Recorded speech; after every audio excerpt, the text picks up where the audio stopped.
Hi, everybody. Welcome to my house. Welcome to my office. I'm Emily. This is Hannah Meyer. We are so excited to be here. I'm so excited to be able to do this live signing and from the comfort of my house with our tea. The babies and Brady are asleep upstairs. It's just so cool to be able to do it this way. It's so hard to do all the traveling and go to all the places. So it's just really fun to be able to do this here with you guys. If you haven't purchased your signed copy, you can go to livesigning.com/lay to purchase it. And I'm going to be signing a bazillion books as we go tonight. So we're going to be answering questions. I'm going to be signing books, and it's going to be really crazy and fun. And I have to tell you that this setup in here is so professional. I wish I could turn this around and show you. When we do Facebook Lives and things like this, usually it's me with no makeup on and my phone, and I'm trying to figure out if I'm on my personal page or not. So we have lights and lots of friends here. This is Hannah, and Hannah is our director of content and brand partnerships. Hannah also helps with my kiddos part of the week, and I'm just so grateful for her. So thanks for being here, Hannah. Hannah has promised to sing for us tonight also. She's very experienced with these mic setups. I'm not promising that's going to happen. Okay, I'm going to start signing books, and then awesome. I'll answer questions. And while you sign them, do you want to go ahead and just tell us a little bit about your heart behind the book and why you decided to write it? Yes. And I know it's been almost a year since you started, which That's is crazy. That's crazy to think about. It has been a year. I wrote this book at the Starbucks up the street, literally, after bedtime and before closing.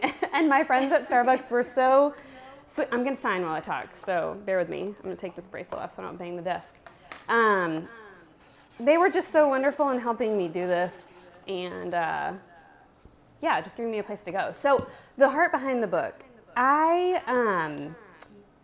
In 2011, when my oldest son was born, Brady, I found myself at one of many really difficult spots in life where I think the overwhelm and the overcommitment and just all the things were weighing on my shoulders, and I just felt like I cannot breathe. And I had a business that I was growing at the time, and I had this child that I loved more than anything, and I had a family, and I had friends, and I had other commitments, and I just felt like I couldn't see through the clouds, which way's up, what's most important, I don't even know anymore. And I was on the phone with my friend Laura Casey, and I said, I'm just done. I'm spent, I'm done, I'm going to hold myself to a different standard, and I'm going to hold myself to a standard of grace, not perfection. And when I said that, it was written on the walls of my house, my heart, my brain, my forehead at that point, and it's just been the backbone of everything I've done since then, becoming a mom to twins and growing this company and just everything. And so I wrote the book because I'm not signing. I'm going to sign while I talk. Signing. I wrote the book because I feel like as women, no matter what season of life we're in, no matter what our circumstances, no matter what our faith background, no matter what our families look like, whether we're moms or not, whether we're single moms or we're college students, it is just hard. Life is really hard, and we all have so many commitments. And I think when we're able to finally step back and say, this standard is dumb. Literally, when we're able to say, I'm over it, I'm not doing this anymore, I'm not going to try to be perfect and have it all together. For many years, I wanted everyone, all of you, to think that I had it all together perfectly. And I don't. I struggle just like everybody else. And I think when we are able to put that message out there, it creates a sisterhood and a community.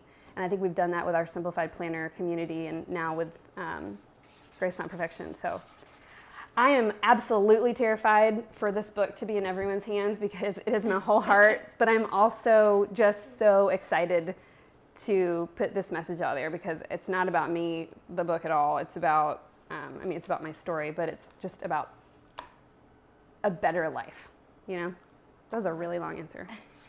Well, we're going to go ahead and get started reading some of the questions that everyone has submitted. So the first one is from Kristen. And she said, what helps you get through those days when you feel like you're struggling as a mom and a wife? Oof. I think my faith definitely helps me get through the days where I feel like I'm drowning. I think also I've learned over the past couple years, and very much recently, to just kind of sit like in the mess. And you see this more than anyone because you're at my house a lot. Like to be able to just sit in the mess of lots of kids and work and commitments and stuff, and just find like the happiness there, the joy, to let the dishwasher be full, to let the laundry sit. Like when you just sit in it, there's a lot of happiness there. And I don't think it's an obvious place to find happiness. So, yeah. That's awesome. Okay, Heather is asking. She said, "Hi, Emily. I'm trying to launch a small business, but I also have to work a full-time job. How is this possible while still getting enough sleep and taking care of myself?" Oh, girl, I've been there. When I started our company, I worked full-time as the Assistant Director of Development for the University of South Florida Women in Leadership and Philanthropy program. And it was more than a full-time job, and I loved that job, but I knew that I wanted to utilize my gifts in a different way. So I started this company, and I worked during lunch hours and late at night, and any free moment that I could find to get it off the ground. And I think prioritizing first and foremost, like what's most important to you, what are your non-negotiables, being able to, pay a lot of attention to your family and what's really most important to you is key. But also, I think just getting after it. If it's important to you, you just do it. You just find time, you make time. The third part of the book. So the book is separated into 3 parts. Part 1 is about having grace with yourself. Part 2 is about having grace with your people, and part 3 is about having grace within your calling. And it's all about that. So very tactical ways to organize your time and make things happen in that regard, but also like really realizing what your calling is, because it's, I'm realizing a lot lately that my calling exists within this house a lot more than I ever thought it existed out of it. So, yeah. Erin is asking, do you find it hard as a business owning mama to follow grace, not perfection at times? Yes. In the last 4 weeks, I have to shut this and sign a second so I can answer this. In the last 4 weeks, I feel like I've gone through something where I've been sharing a lot about grace, not perfection even more. So I wrote the book last fall. I turned in the manuscript in January. And in the last 4 weeks, I've really been focusing on like explaining the message and explaining this part of my heart in a different, in a new way. And yes, it's very hard. And I think it's a journey more than anything else. Constantly letting go of the layers and stripping yourself of the layers and the need to have it all together. Realizing what's most important in life. It's definitely hard. And it's something I deal with every day. Telling myself that it's okay. I don't have to be perfect. I don't have to have it together in every area. That having a home that feels lived in and joyful and inspires creativity and memories in my kids, that's way more important than having the Pinterest perfect, great white living room. Yeah. So it's just a constant journey. Yeah, that's so good. I think that's something probably you would say. I would think we'll that we'll never reach. Yeah, never. That's something they're always striving for. Kendra is asking, this one's a little bit not about the book. Yeah. If you could have dinner with anyone, living or past, who would it be? Ooh, that's good. Do I get to answer more than one person? I would have dinner with my great-grandmother. She's my namesake, and I never got to meet her. Her name was Susan Emily, and I was Emily Suzanne until I took my maiden name as my middle name. But from what I understand about her, she was a remarkable woman. She was a single mother in a time when there were no single mothers, and she raised a daughter, my grandmother, my dad's mom, who impacted me greatly with her faith. And from what I hear about my great-grandmother, she was just like a beacon of light, the best thing I can think of. She was just a light in every room, and she was grace embodied, and her faith was something she wore on her sleeve. And who wouldn't want to have dinner with someone like that? Kirsten is wondering, how do you know when you're doing too much? Ooh, that's a good question. How do you know when you're doing too much? For me personally, if I'm having to make hard decisions about do I do this for my kids, or do I do this with my friends, priority type things, or do I need to take care of this commitment? Like if it feels like a commitment, it's probably extra. It's probably fluff. When I start to feel like I don't have margin in my life, or I don't have room to breathe, or like fill my well so that I can pour out of it to the people that mean the most to me, that's when I'm empty, you know? Mm-hmm. And like, I've been there even recently where I've said I'm doing too many things, all good things, all worthy things, but just too many things, all the things, too many things. And I've had to cut back on some stuff, but I think it's just one of those things you just know, you know? Yeah. So Haley is wondering, what was the hardest part of letting go of perfection? The hardest part of I drank tea with honey in it. It's making me cough, so I'm sorry if I'm coughing in everyone's ears. I think the hardest part of letting go of perfection for me is that I'm a brand owner. I know how important it is to have image and have everything tied together, and I feel like we're really good as a brand at having the right color palette and patterns and things, you know, we're really good at pulling together an image, and it's hard for me not to let that bleed into my personal life and with, you know, marriage and family and kids and work in general. That's hard for me to let go of because I know how important it is on the business side. Mm-hmm. So it's a balance, I guess, but that, and I think also saying no to things that are good things, that's hard. I mean, it's hard to say no to things that are good opportunities, but when you say no so that you can say yes to something that really matters more to you, then it's worth it. Yeah. So kind of along those lines, Stephanie asked, what advice would you give to your younger self? Slow down. What advice did I give to my younger self? I would say, like, enjoy the ride a little bit more and don't work so fast. Like, you're going to miss things in your life if you work so fast and hard and furious. I would also say, like, it's okay if you are in the in-between. Like, if you don't know the answer right then, if you don't know the exact right direction or decision, that's okay. Like, you can sit in the uncomfortable in-between and not have the perfect answer, and there's grace there, you know? Yeah, that's good. Let me find a good one. Heidi asked, what was the biggest step you took to get your business off of the ground? What was the biggest step I took to get the business off the ground? I think the best decision that we ever made as a business was to run it debt-free. And it was really hard. It meant that I couldn't leave my full-time job when I wanted to. It meant that we had to grow slow. It meant that we sold out of simplified planners year after year after year, which sounds like a great thing, but when there's demand and you don't have anything to sell them, then it's not really a great thing. But running a debt-free company now, when our cash flow is caught up and we're able to produce more product to meet the demand, it's such a good feeling to not have that pressure and that burden of, I mean, I'm a huge Dave Ramsey fan, and we've kind of followed that with the business a little bit, and it's just been, I think it was just a smart move from the beginning. We got 3 rounds deep into Shark Tank and decided not to do it, and I think that was, you know, a good move too. We kept all the equity intact too.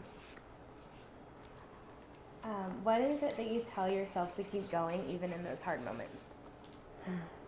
What is it you tell yourself to keep going in the hard moments?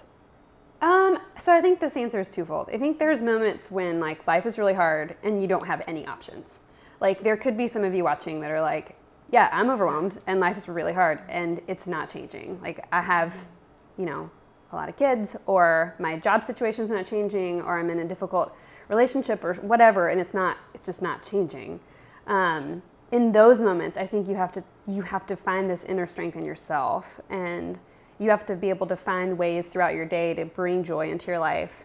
When I was working at my corporate job, I worked in an office with no windows, and it was like 4 walls and a door, and it was so dark, and like it just wasn't great for my creativity. And I remember I brought like some pictures to put on the walls, and I just did some things to kind of liven that space up and brighten that space up. So I think there's that, but I also think when there are things you can change, you have to tell yourself, like, you get to make the decision. You get to say yes, and you get to say no. And my friend Mandy, who's here, she told me, no is a complete sentence. Like, you get to say no. You get to decide the story of your life. Nobody else. And I think lately that's something that I've been kind of really hanging on to, that, like, I get to decide these things, you know? Yeah. So, yeah. So this one is going back to the book a little bit, and it's from Allison, and she is asking, what was the defining moment that made you realize you wanted/needed to write this book? What was the defining moment that made me realize I needed to write this book?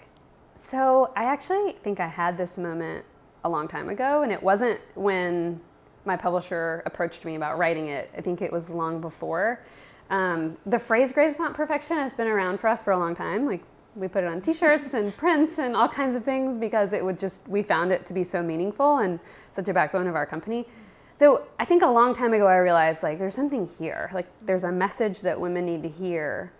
And not from someone who's like an expert at it, who's got it all figured out, but from someone who's in the thick. Like, you know, my life is a zoo.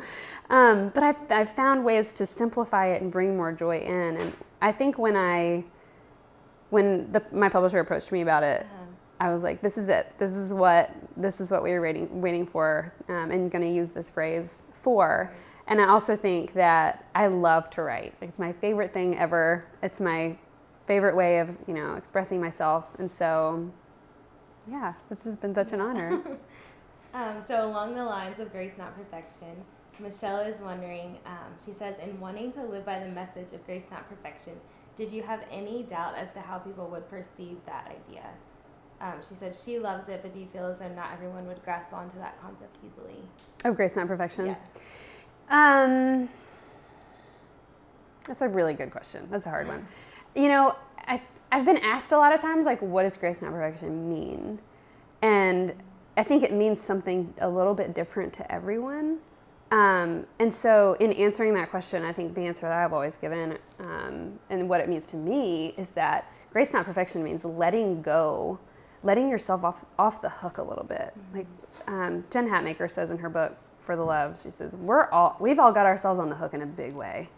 And I think what grace, not perfection means is that grace is free. It is free and it is light. I always think of that verse, my burden is light. Like his burden is light, grace is free. And when we accept grace with ourselves, in the faith-based way, but also grace in the sense of letting ourselves off the hook, like, there's so much freedom. Like, you get to be who you are when you stop trying to be Pinterest. And I'm as guilty as the next person, by the way. Sorry, I keep hitting my mic. I'm guilty as the next person. But, you know, I think when we let ourselves off the hook and we stop trying to be what society wants us to be, what everyone else wants us to be, we find the truest joy that there is. And that's really what it's meant for me, you know? Right. Yeah. So Catherine, going kind of along with that, she said, how do you use the idea of grace, not perfection, to manage especially stressful days? So we have this room upstairs. It's like not right here. This is the baby's room, but on the other side. And it's Tyler's room, but it's actually like our little baby toy room right now because they share a room. / I have a little desk up there for when I need to escape for really quiet days. But that room, I just sometimes take the babies up there, shut the door, turn on Spotify, and plop down in the middle of this disastrous mess of toys. And to me, that's grace, not perfection. Like, enjoy those babies. Like, enjoy your family. To me, that's what means the most to me. Sit and sink into that, and everything else can wait, you know? Yeah. Yeah. So we are going to take a little break from questions, and we have Elise from Virginia on the phone. Yay! Here's a book. Okay. Hello, Elise. Hi, Emily. This is Elise. Hi, how are you? This is so fun. I am great, and we share the same initials, so I always get a kick out of that when I see your logo on things. That's so funny. That's awesome. Yeah, well, thanks for doing this. Absolutely. Tell me your question. Sure. I'm wondering, what do you do for you personally to recharge and refresh yourself so you're the best version of yourself for you and your family? Oh, that's such a good one. So what do I do to refresh myself? I think I'm still kind of learning this, especially in this season with like really little ones who are turning into toddlers and a kindergartner. It's just really busy here. And I have to put systems and tools and routines and rhythms in place so that like my day can run smoothly. I mean, it's forever interrupted and changed and flipped on its head, but like using my planner and having a really solid morning routine with the kids and that kind of thing, that recharges me a little bit. And then also just taking time when I have it, like at night after we get everybody down to, I love to listen to books on Audible, and I also love to like just take a book and take a good bath or like read in my little quiet chair in my room. Just having quiet time, I think, to just refill myself like that is everything. Because when I don't, I'm no good for anybody, you know? Right. Yeah, that's great. Thanks for sharing. Absolutely. Well, thank you for calling. Yes, thanks so much. I can't wait to read the book, and I've bought it for all of my sisters. Oh my gosh, thank you. That's so sweet. Of course. Have a great night. Okay, thanks. You too. Here we Bye. go. Yay, that was fun. Oh, I'm signing books. Okay. Okay.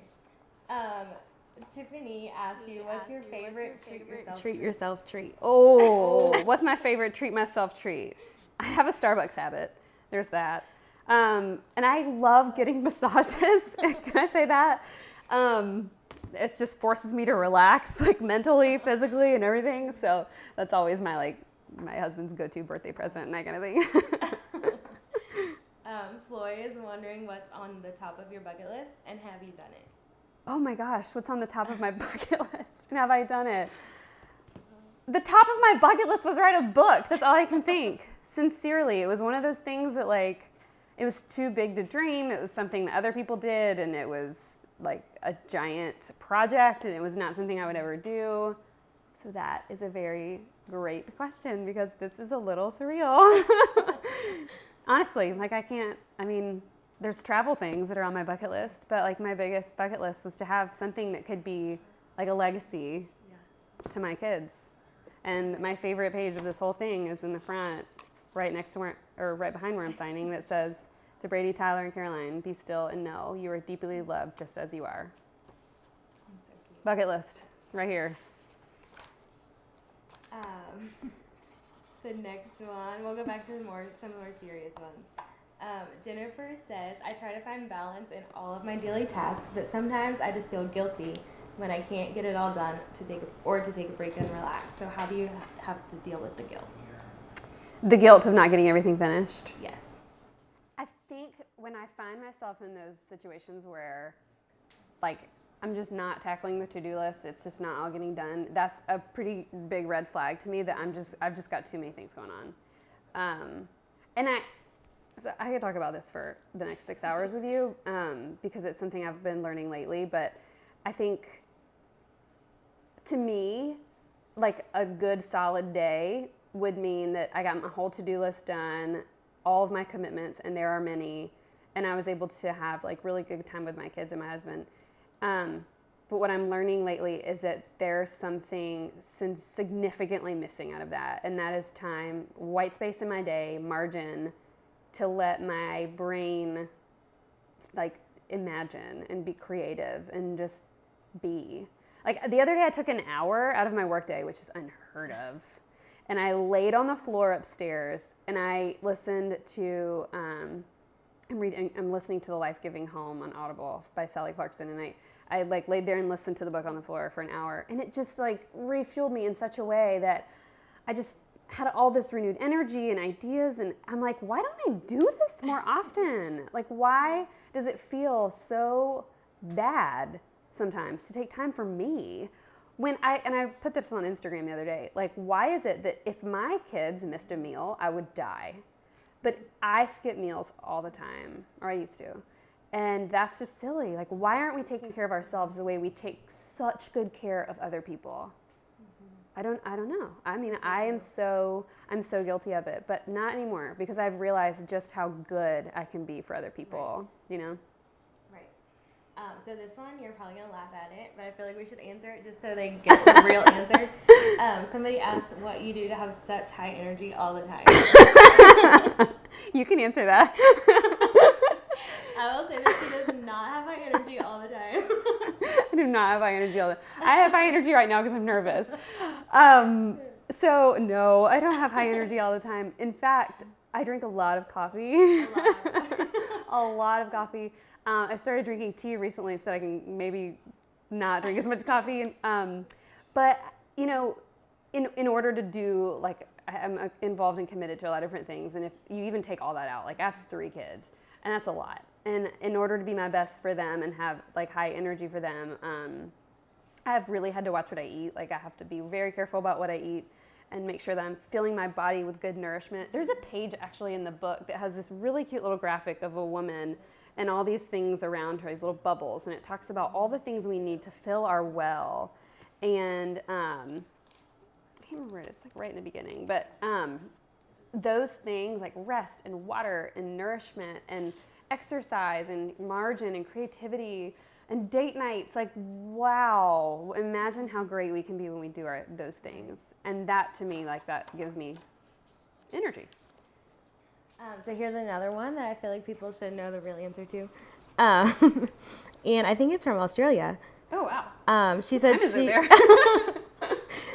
she's the mother of a 15-month-old twins, and she's wondering how you have such nice things without the twins getting into them. So Tyler pulled the lamp down in the living room today. I meant to tell you this. Tyler pulled the lamp down for the 18th time. He has shattered a lamp before. So I buy unbreakable things. There's also crayons. There's also all over the table. All over the table. So, and that's the thing about, like, what other people see in social media, and, like, there's a whole chapter in here about social media, but social media is a highlight reel.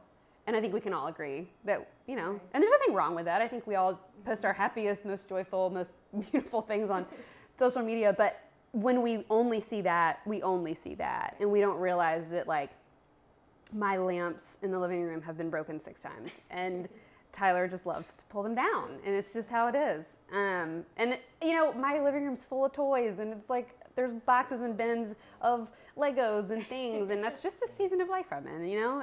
We decorate with Fisher-Price colors, I always say. There's a gate around the whole living room. There's a whole gate that goes around the entire living room.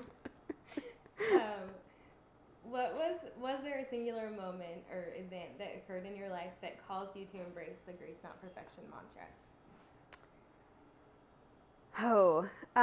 Was there a singular event? Yes, the short answer. So how much time do we have? Because this could be a long answer. Oh, okay.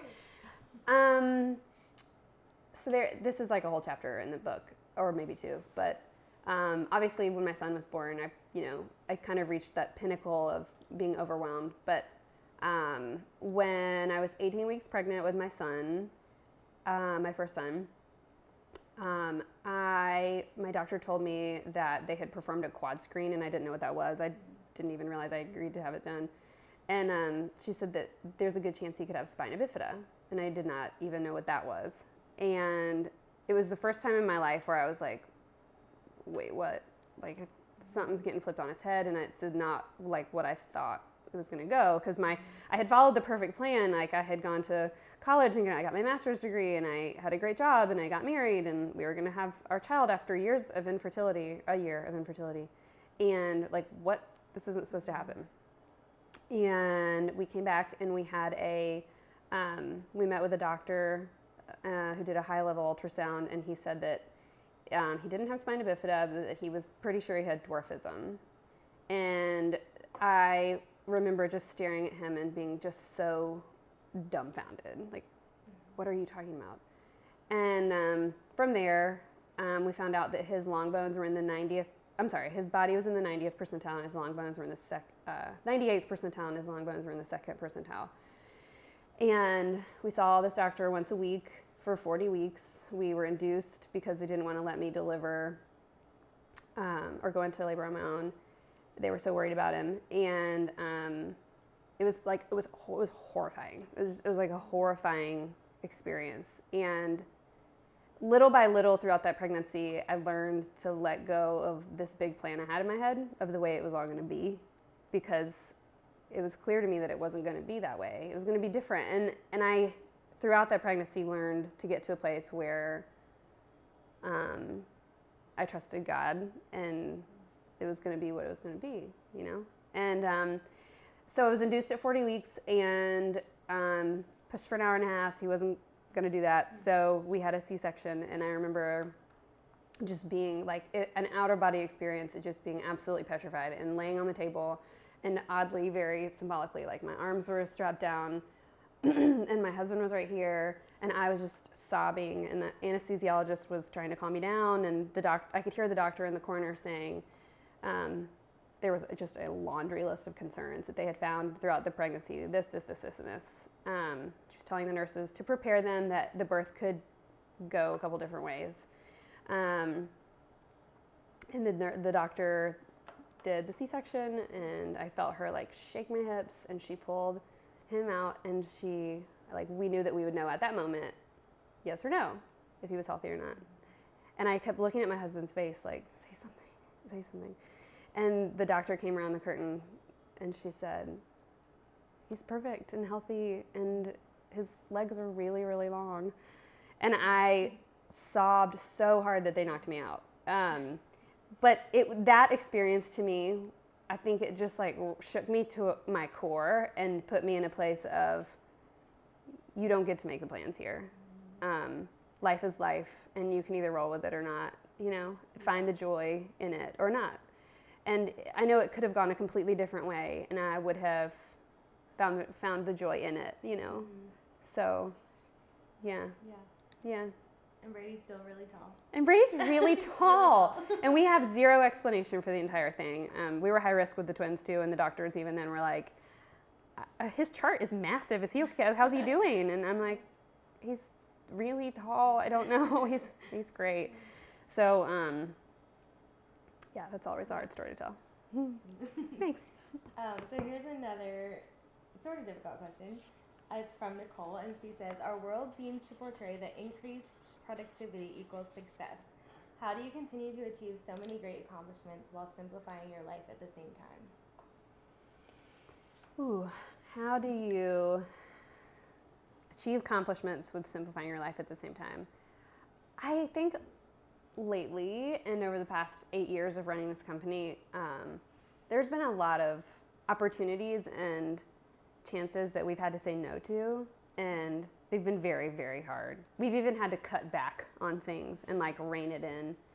I mean, what a great problem to have. Like, even saying that, I'm like, what a great problem to have. But we've had to say no to things that were good. Mm-hmm. Things that could have impacted people in a great way, and that's the heart of our company. We've had to rein it in and kind of cut back on things and say no to things, and that has been so hard. But it's let us say yes to the things that are important, you know, that are the most important. It's allowed me to say yes to my family. And I always say, like, the day that we run a planner company is the day we shut it down, because it's just not what we're about. And I think for us, just continuing to remind ourselves what our core is and what we're all about, it helps us make those decisions. And so yeah, I think at the end of the day, I just always have to choose what matters. That's so good. So for people just joining us, do you want to go ahead and just give Yes. A little overview of the book and tell them about the giveaway, just in case they're just now tuning in? Yes, for sure. So I know I have Facebook Live up on my phone right here, and I know we have a lot of people who just joined. So thank you. And you can purchase the signed copies that I promise I'll get faster as I It's okay. You can purchase the signed copies at LiveSigning.com/lay. And I'm going to continue signing books into the wee hours of the morning here. And we're also going to be doing a giveaway. So to one person who purchases a signed book, we're going to be giving away a simplified planner. This one right here. And it will come with your book. And we're going to announce that a little bit later, right? Yeah. Yay. Cool. So Kaylee in Kansas is wondering, she has twin boys and she's about to have a daughter. When you added your twins to the family with already having Brady, what was the biggest piece of advice that you can give that you learned from that season? Get them on a sleep schedule. Adding when we had the twins, we went through infertility for 3 years before the twins were born, and so when they came into our family, it was just a huge blessing and just a lot. And I think it was hard for Brady at first because he had been an only child for 4 years, and there was 2 of them all of a sudden, and he was outnumbered. And so I just had to make a really intentional time with him, and just like you would schedule a dentist appointment in your planner or calendar or whatever, I had to schedule, like, take Brady out for frozen yogurt away from the craziness that's at our house right now. And even now, like, things are getting to a really awesome place where they think that he's like their clown, right? They think he's so funny and he loves making them laugh. And so it's all working really good now. But just being really intentional with your time, I think, is the most important, and get them on a sleep schedule. So when you embarked on opening your own company, how did you get past the feelings of fear and uncertainty? So I started this little company in 2008 when, like, Etsy was new, and the idea of starting your own company was, like, new and different. I had a friend who was a photographer, and I had a friend who did monogramming, like monogram clothes and things. And I was like, that's amazing. Like, I want that. I wanted flexibility more than anything. And the job I was in was not flexible at all. And so I knew I wanted to be a mom one day, and I just wanted it more than I was afraid of it, you know? And I think when you run a debt-free company, there's less fear there. When you allow it to grow slowly and organically, and you don't, like, run out and spend $1 bazillion on a website or on advertising or whatever. I mean, we started slow. Our first planner run, we printed them in the United States. They cost us $38 to print each one. We made $0 on that. But, like, we just did it slowly, and we printed like a couple hundred, and it just kind of, you know, it makes the fear, like, smaller. Yeah. So we're gonna take another call. Oh, yay. And we have Carrie on the phone, and she is actually from Florida. Oh, yay. Hello? Hi, Carrie? Is that her name? Yeah. Hey, Carrie. Oh, is there someone? Hey. Hi. It's How are Emily. you? How are you? Can you hear me okay? I can't. Oh, wait, am I supposed to turn it down now? Oh, yep. You're good. Yep. Okay. Hi. How are you? Good, but I wasn't live. I guess I'm not live. Oh. Now I feel, oh, God. Nope, you're my live. gosh, I'm an idiot. There might Okay, just be sorry. there might I'll just be ask a my little bit of a question delay. No worries. What's your question? Okay, so for those of us in the baby steps of simplifying and working towards a more organized home, Yeah. what's the first thing you do in the morning to help keep you like on track for whatever your goals are for that day? I know you listed that you like to do a to-do list, and I'm a total paper person. Yeah. So I love the planner idea and the Yeah. concept of that.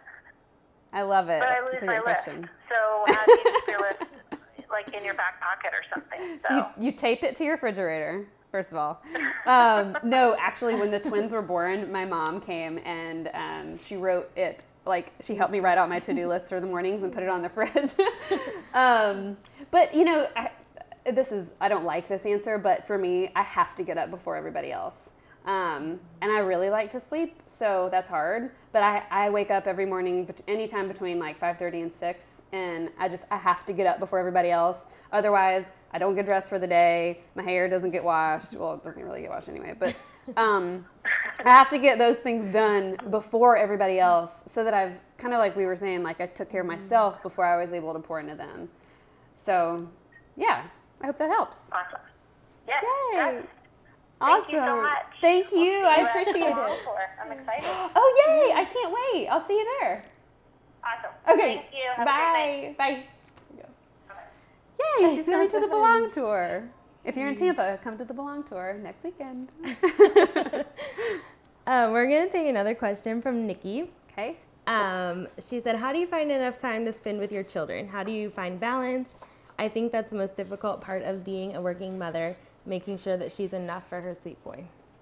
Yes. So this is something that I struggle with daily. I think for me, I worry like, is somebody getting more attention? Is anybody left out? Does everyone feel loved? And if it's nighttime for me, like I make sure when we're putting everybody to bed that everybody gets like a specific one-on-one time with me to be rocked, or to be like with Brady, I'll lay with him and he asks me all these amazing questions when he's going to sleep. He tells me about squirrels and random things, and it's awesome. But I think I just have to make sure I have those like quiet moments with them at night. And then like I try to schedule, like dates with Brady. And I have, like when I pick him up from school, we'll go and have just a few minutes alone. And I, by the way, have an amazing nanny who helps me with our kids. And so to back up a little bit, Hannah was working for us part-time as our nanny, and we needed someone who is amazing with developing content for the brand. And Hannah's all around awesome. And so Hannah does that. She helps me with my kids while I work, and then I have my time with the kids while she works, and it's kind of awesome. So yeah, so having help, even if you don't have a nanny or somebody helping you, or your kids aren't in school, having time, I think just having time with each one of them, however you do it, whether you send one of them off with someone, a friend for a little while so you can have some one-on-one time, or have dad watch some for a little while. We try to do that too. I wish there was like a really good answer for that. I don't have it yet. If anybody knows, somebody tell me. It's a lot. It's hard. This isn't a question, but somebody just said that they just wanted to thank you for being an inspiration. Thanks. Sharon from Tennessee, she said, what one thing helps you most in upholding grace, not perfection? What one thing helps me most with upholding grace, not perfection? I think there's just this like gut feeling that I have that I'm always checking in with, like my heart, my core, like what matters to you. And I had to literally write that down. Like what is the most important thing in your life? What would you stand in front of a train for? And for me, that's my family. And that was the answer before I had kids at all. And it's still the answer. And so when things get crazy and I have to make a choice, I choose that always. I haven't always done it perfectly, but at the end of the day, when you know what that thing is, I think it makes, making decisions in regards to grace, not perfection, I think it makes it a lot easier. This question is more about infertility. Yeah. And it's from Elizabeth. She said, what are the things that gave you hope and helped you as you struggled with infertility?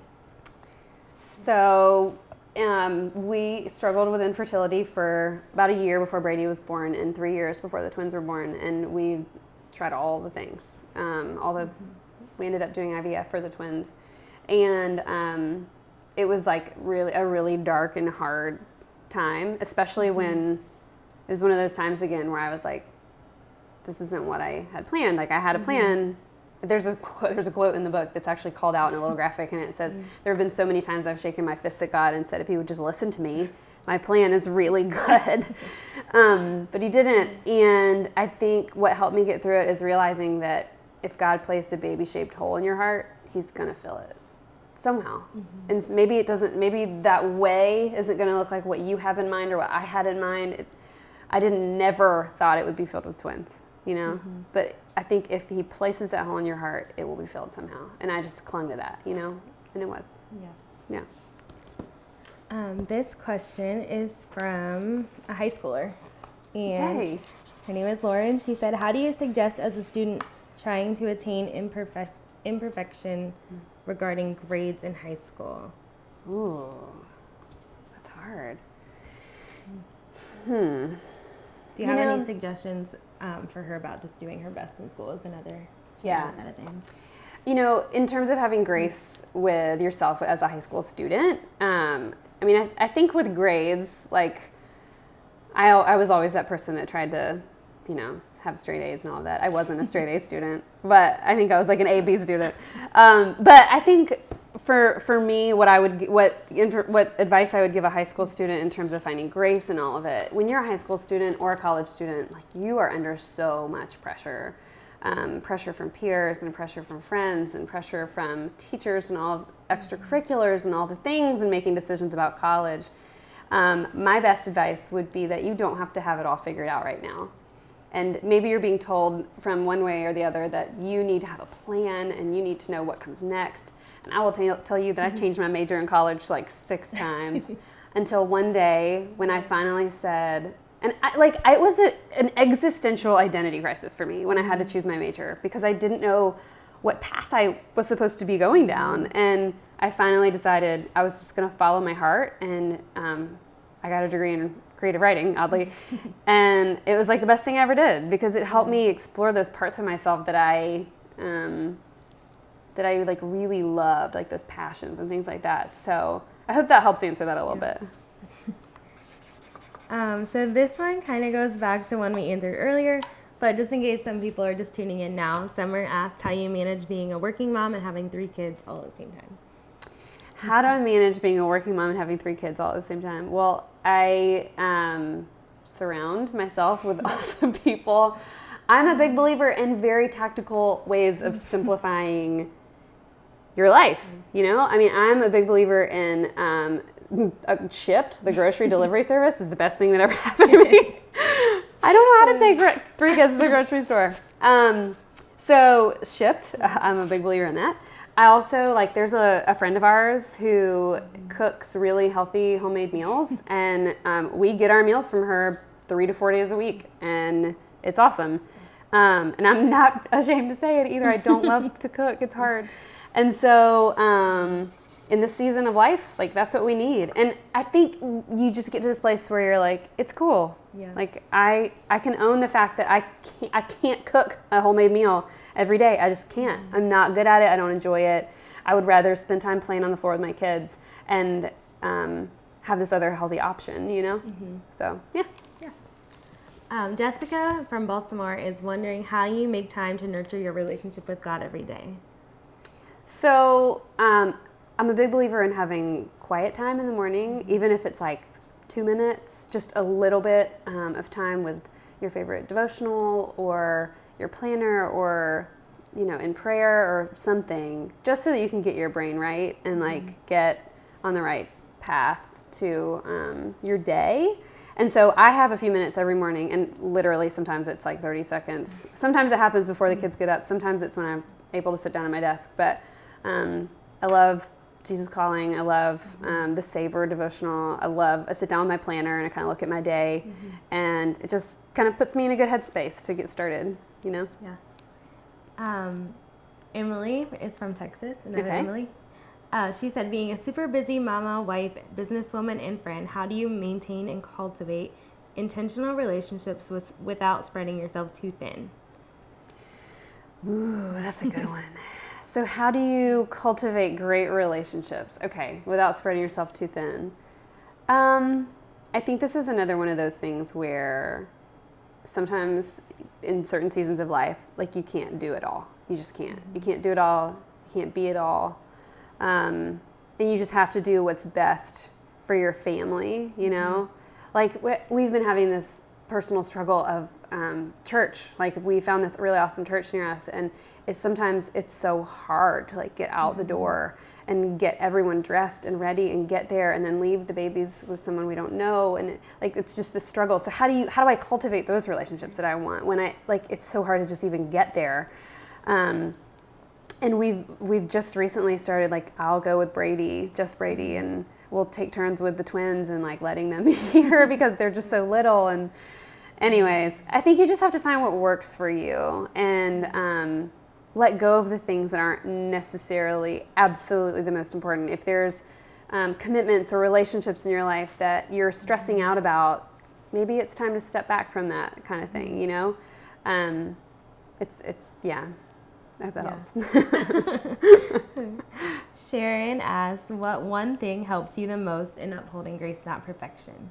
What one thing helps me the most in upholding grace, not perfection? I think the biggest thing to me is having, just like we were saying, systems and routines. So our family has really specific traditions and routines and systems that work for us. We have a shoe basket at the front door. It makes the morning time so much easier when everyone's shoes are in a basket. And there's a sock basket now right there. Little things like that, like Sunday dinner traditions. We have friends of ours that come over every Sunday, and we take turns cooking for everyone. Right.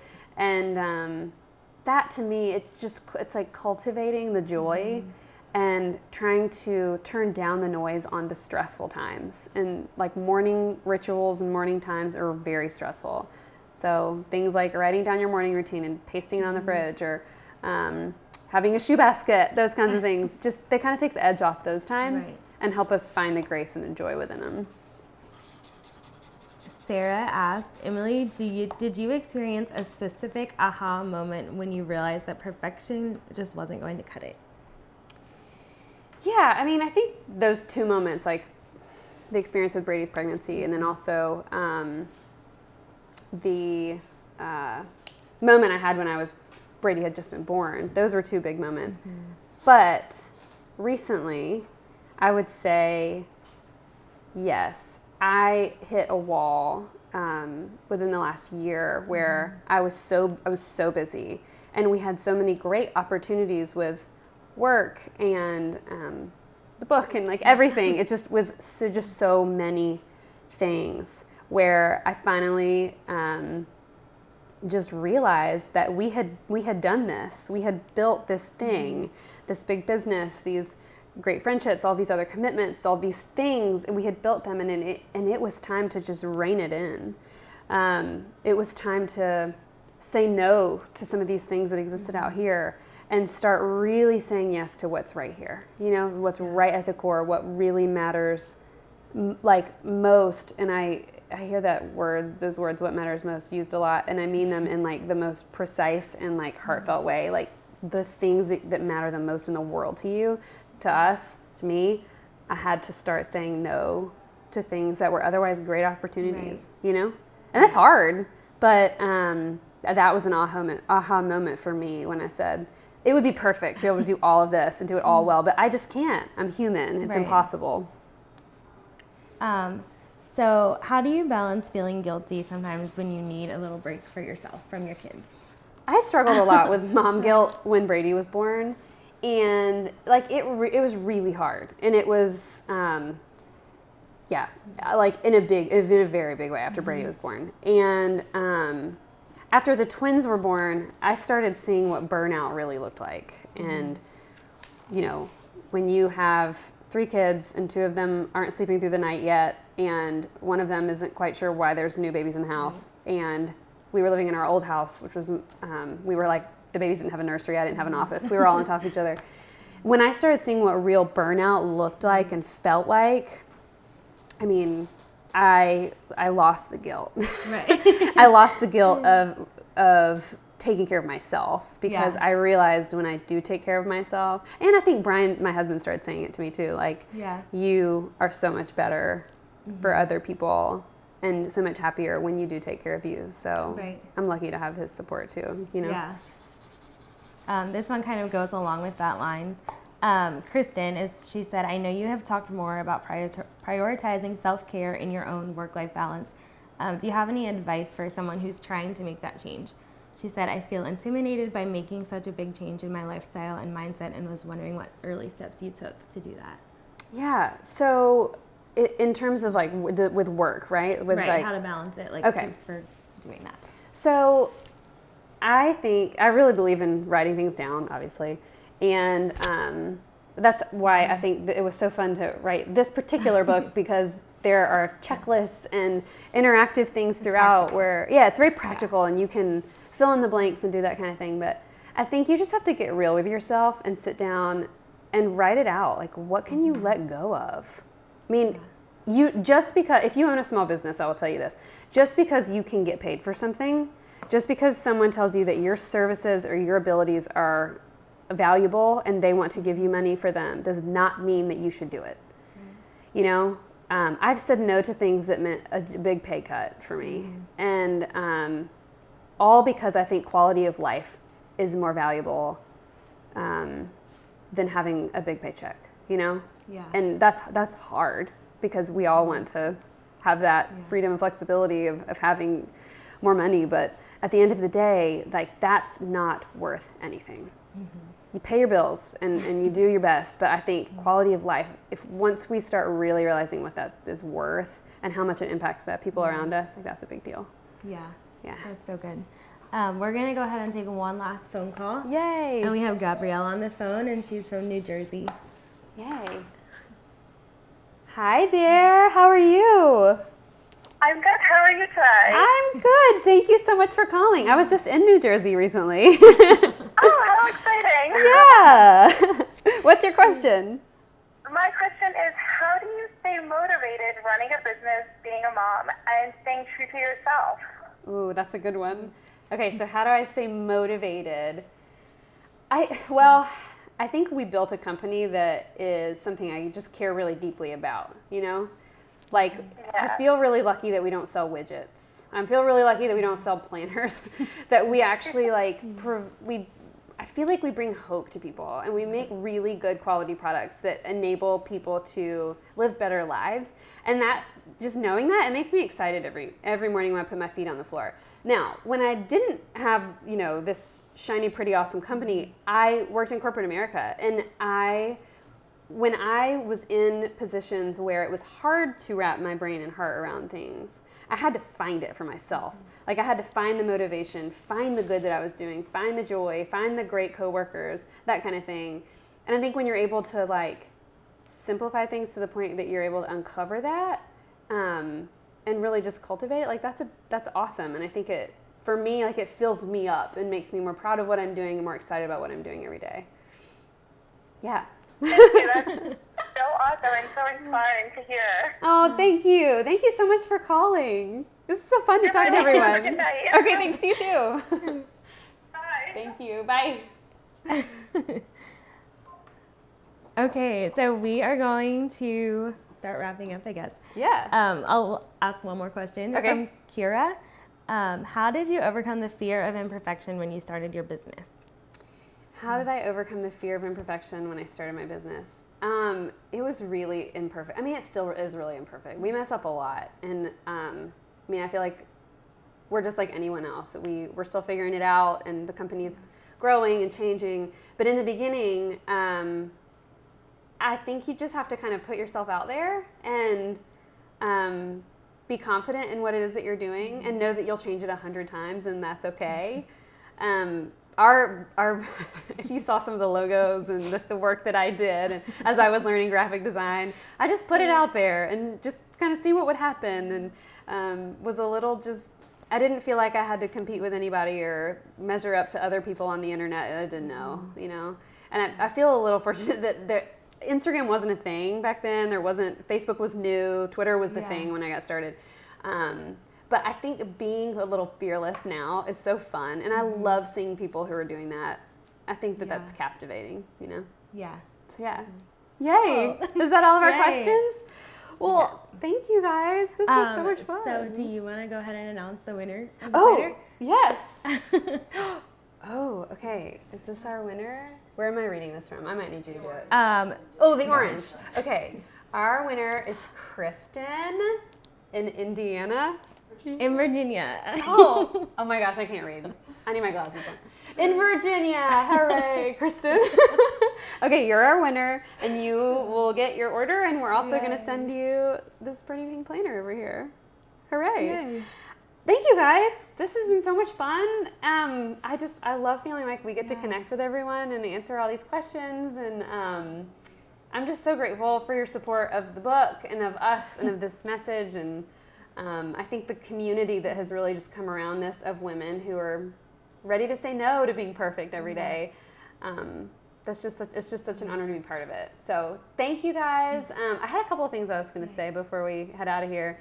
If you go to gracenotperfection.com, there's a couple of ways that you can get involved and help support the book and spread the word. We also are going to do another Facebook Live on Sunday at 1. Is that right? Sunday at 1? Yes.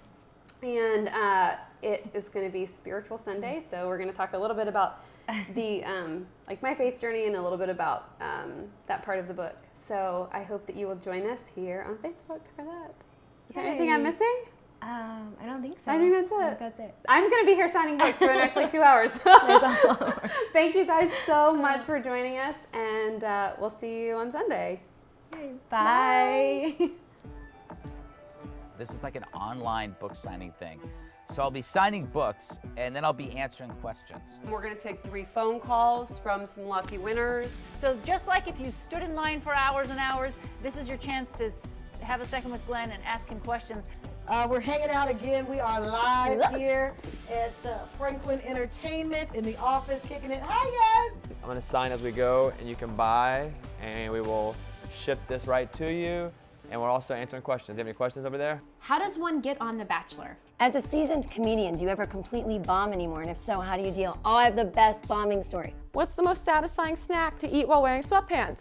Have you girls ever thought about writing a book all together about your teen mom journey? When you're writing, do you listen to music?